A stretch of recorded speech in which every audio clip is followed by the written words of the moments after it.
రంగరాజన్పై దాడి కేసులో వీర రాఘవరెడ్డిని కోర్టు కస్టడీకి అప్పగించింది. 3 రోజుల పాటు కస్టడీకి అనుమతించింది కోర్టు. 3 రోజుల పాటు వీర రాఘవరెడ్డిని పోలీసులు విచారించనున్నారు. వీర రాఘవరెడ్డిని చిలుకూరు తీసుకెళ్లి సీన్ రీకన్స్ట్రక్షన్ చేయనున్నారు. రంగరాజన్పై దాడి కేసులో నిందితుడు రాఘవరెడ్డిని మొయినాబాద్ పిఎస్కు తీసుకొచ్చారు.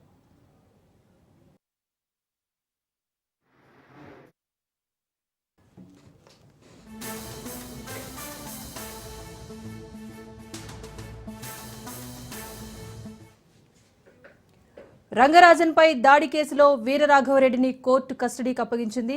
3 రోజుల పాటు కస్టడీకి అనుమతించింది కోర్టు. ఈ 3 రోజుల పాటు వీర రాఘవరెడ్డిని పోలీసులు విచారించనున్నారు. వీర రాఘవరెడ్డిని చిలుకూరు తీసుకెళ్లి సీన్ రీకన్స్ట్రక్షన్ చేయనున్నారు. రంగరాజన్పై దాడి కేసులో నిందితుడు రాఘవరెడ్డిని మొయినాబాద్ పిఎస్కు తీసుకొచ్చారు.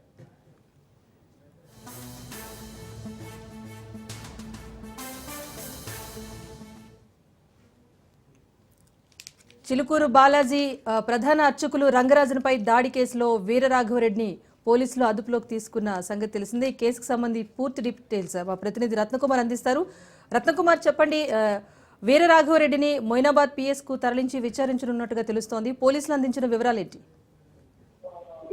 ఇప్పటికే చిలుకూరు బాలాజీ టెంపుల్ ప్రధాన అర్చకులు రంగరాజన్ పై దాడి కేసులో ప్రధాన నిందితుడిగా ఉన్న వీరరాఘవరెడ్డిని పోలీసులు అరెస్ట్ చేసి రిమాండ్ కు తరలించారు. అయితే ఎప్పుడైతే రిమాండ్ కు తరలించిన తర్వాత వీరరాఘవరెడ్డికి సంబంధించినటువంటి అనేక అంశాలు అనేవి కూడా వెలుగులోకి వచ్చాయి. తను రామరాజ్యం పేరిట ఏర్పాటు చేసినటువంటి ట్రస్ట్, అతను ఏర్పాటు చేసుకున్నటువంటి రిక్రూట్మెంట్స్, యువతను 20 నుంచి 50 ఏళ్ల లోపు వయసున్న వారిని ఏ రకంగా రిక్రూట్ చేసుకుంటాడు అనే దానికి సంబంధించినటువంటి అనేక విషయాలు వెలుగులోకి వచ్చినటువంటి నేపథ్యంలో తను చేసినటువంటి దాడికి సంబంధించి కావచ్చు, అలాగే తను ఏర్పాటు చేసినటువంటి శైలేంద్ర ట్రస్ట్ కు సంబంధించి అనేక అంశాలు తెలుసుకోవాలంటే ఖచ్చితంగా ఆయనను కస్టడీలోకి తీసుకోవాలంటూ కూడా మొయినాబాద్ పోలీసులు భావించినటువంటి నేపథ్యంలోనే కోర్టులో కొన్ని రోజుల పాటు విచారణకు కస్టడీకి అప్పగించాలంటూ కూడా పిటిషన్ దాఖలు చేయగా కోర్టు 3 రోజుల పాటు కస్టడీ విచారణకు అప్పగించింది మొయినాబాద్ పోలీసులకు. ఈ క్రమంలోనే వాళ్ళ ఉదయం కొద్దిసేపటి క్రితమే ఆయనను మొయినాబాద్ పోలీసులు కస్టడీకి తీసుకొని ప్రస్తుతం మొయినాబాద్ పోలీస్ స్టేషన్ కు తరలించినట్లు కూడా మనకు సమాచారం అవుతోంది. ఇక ఈ కస్టడీ విచారణ అనేది 3 రోజుల పాటు జరగనుంది. ముఖ్యంగా ఈ కస్టడీ విచారణలో రంగరాజన్ ఏర్పాటు చేసినటువంటి తనకు ఒక ప్రత్యేకమైనటువంటి గ్యాంగ్ ఏదైతే ఉంటుందో దానికి సంబంధించినటువంటి పూర్తి వివరాలను తెలుసుకోబోతున్నారు.